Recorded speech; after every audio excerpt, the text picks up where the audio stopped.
नमस्कार, कशात सगळ्याजणी. चला तर मग आज आहे स्वामींचा प्रगट दिवस. तर प्रगट दिन म्हणून आम्ही सकाळी सकाळी लवकर पहाटे उठलो. 5 वाजता आम्ही दर्शनाला जाऊन यावं म्हणून निघालो. तर एक अर्धा तास लागला असेल आम्हाला जायला. आम्ही 6 वाजता आम्ही देवळात गेलो. आम्हाला वाटलं की दिवसभर पण खूप ऊन होईल आणि गर्दी पण राहील म्हणून आम्ही सकाळी लवकर जाऊन यावं म्हणून दर्शनाला गेलो. मंदिरात गेलो तर शांत होतं वातावरण, कोणी जास्त गर्दी नव्हती, काय नाही. एवढ्या सकाळी सकाळी कुणी आलेलं नव्हतं.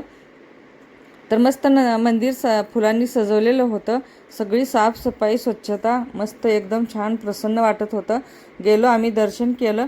थोडा वेळ बसलो आम्ही, अर्धा तास बसलो. परत मला वाटलं की विचारलं त्यांना, तर ते म्हणले की आता नाही, पारायण आहे आणि 9 वाजता आरती होईल. तर आम्हाला 9 वाजेपर्यंत आम्ही कशाला थांबावं, दर्शन तर झालेलं आहे.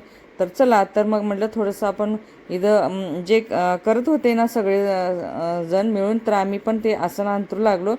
कारण आता इथं पारायण होणार होतं. तर पोथी वाचणार होते. तर थोडे आसन अंतरू लागलो.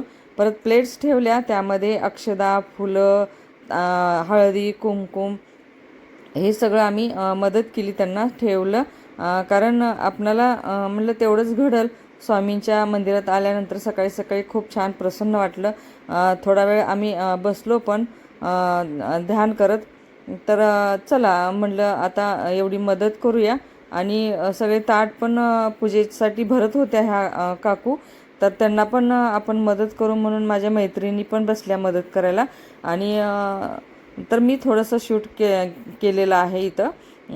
तर प्लेट सगळ्या भरत होत्या. कोणी फुलं, बेल, फळं, कारण भरपूर सगळं अक्षदा, हळदी कुंकुम, हे सगळं व्यवस्थित भरत होत्या. आरतीचं ताट करत होतं कोणी.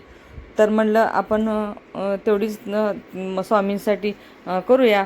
तर आजचा दिवस खूप छान गेला. कारण दिवसभर आम्हाला खरंच खूप छान वाटलं, प्रसन्न वाटलं. स्वामींच्या दर्शनाला आम्ही जाऊन आलो मंदिरात. खरंच खूप छान वाटलं.